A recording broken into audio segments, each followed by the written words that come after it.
So I was watching The Beer Hunter with Michael Jackson, The Bohemian Connection Part 2, and there's this awesome part about what they do with the barrels at the Pilsner Urquell brewery and how they line them with pitch. If you haven't seen it, here's a clip from this video. When the inside has been stripped down to the wood, molten new pitch is applied. Then the vessels are rolled until the coating has spread into every crack and cranny. The process looks medieval, but it's another moment in the forging of a unique beer. So I thought it'd be interesting to try adding some brewer's pitch to my lager, just to possibly get a slightly different flavor. It's pretty hard stuff to find, but there was a company in the States called Jazz Townsend and Son that can mail you about a pound of it for about $14. And basically all it is pine sap that's been heated up just to evaporate any of the turpentines that are in it. It used to be a pretty common practice to line barrels with brewer's pitch. It protected the beer from any microorganisms that might have been in the wood, and it protected the beer from too much oak flavor. It's got a million other uses as well, and it's been used for thousands of years in boat building, waterproofing, and even chewing gum. Now, it's kind of sticky.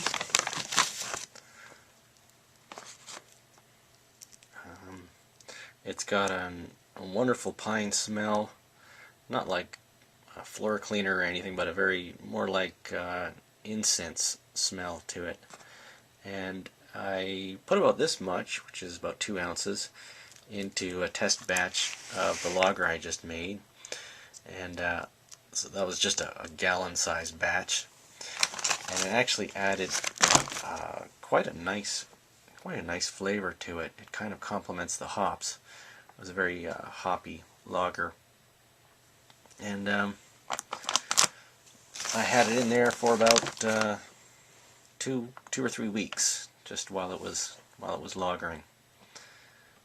Of course, I'm going to do a little more experimenting, just to see if I can get a little more of the pitch flavor in there. It's very subtle, but it is pretty interesting.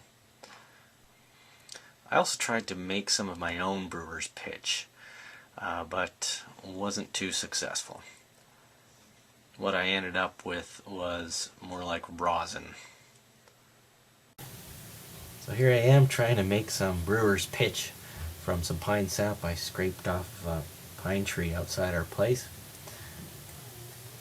I was going to do this inside, but decided to scrap that idea, and it's a good thing I did. This stuff is very flammable, and the turpentine that's evaporating from it is pretty toxic, so you want to do this outside to get rid of all the little cruddy bits and bark and ants and things.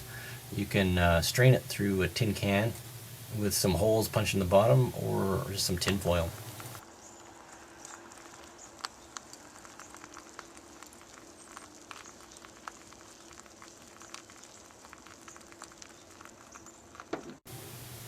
This will give you an idea of how flammable this stuff is, which makes it great for starting campfires if you find any out in the woods. Here's my end result. It's hard and brittle and looks just like rosin, and it definitely doesn't have the same aroma or as an intense aroma as the stuff I bought. And here's a big ugly chunk of brewer's pitch. This is after bottling the test batch. So if you've had any experience with brewer's pitch, I'd be really interested in hearing from you. Anyway, thanks for watching.